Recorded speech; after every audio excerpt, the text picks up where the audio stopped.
ಕನ್ನಿಕೆಯಲ್ಲಿ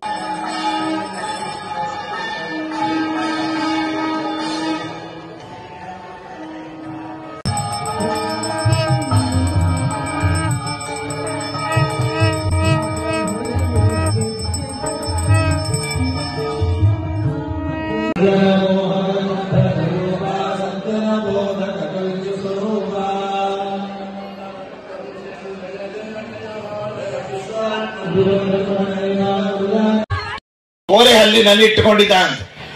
ಯಾರೇ ವ್ಯಕ್ತಿಗಳು ಸಿಹಿಯಾದ ಮಧುರವಾದ ಪದಾರ್ಥವನ್ನ ತನ್ನ ಬಾಯಲ್ಲಿ ಇಟ್ಟುಕೊಳ್ತಾನೆ ಹೊರತು ಖಾರವಾದಂತಹ ಕಟುವಾದಂತಹ ಮತ್ಯಾವುದೋ ಒಗರ್ಜು ಆದಂತಹ ಯಾವುದೇ ಪದಾರ್ಥಗಳನ್ನ ಬಾಯಲ್ಲಿ ಇಟ್ಟುಕೊಳ್ಳಿಕ್ಕೆ ಯಾರು ಇಷ್ಟಪಡೋದಿಲ್ಲ, ಅದನ್ನು ಉಗುಳಿ ಬಿಡ್ತಾರೆ.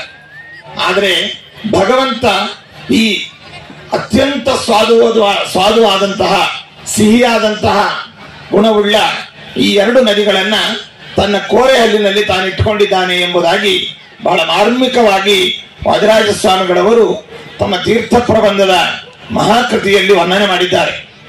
ಅಲ್ಲಿ ಹೇಳುವ ಕಾಂಡ ಪುರಾಣದಲ್ಲಿ ತುಂಗಾ ನಾರಾಯಣ ಸಾಕ್ಷಾತ್ ಭದ್ರಾದೇವೋ ಮಹೇಶ್ವರ ಎಂಬುದಾಗಿ ತುಂಗ ಮತ್ತು ಭದ್ರೆ ಅನ್ನುವಂತಹ ಎರಡು ಅವಳಿ ನದಿಗಳು, ಇದು ವರಾಹರೂಪಿಯಾದಂತಹ ಪರಮಾತ್ಮನ ಕೋರೆಹಲ್ಲಿನಿಂದ ಉದ್ಭವಿಸಿದಂತಹ ಎರಡು ನದಿಗಳು.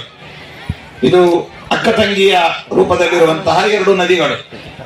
ಇಂತಹ ನದಿಗಳನ್ನ ಭಗವಂತ ತನ್ನ ಕಣ್ಣಿನಿಂದ ಕೆಲವು ನದಿಗಳನ್ನ ಉದ್ಭವಿಸಿದ್ದಾನೆ.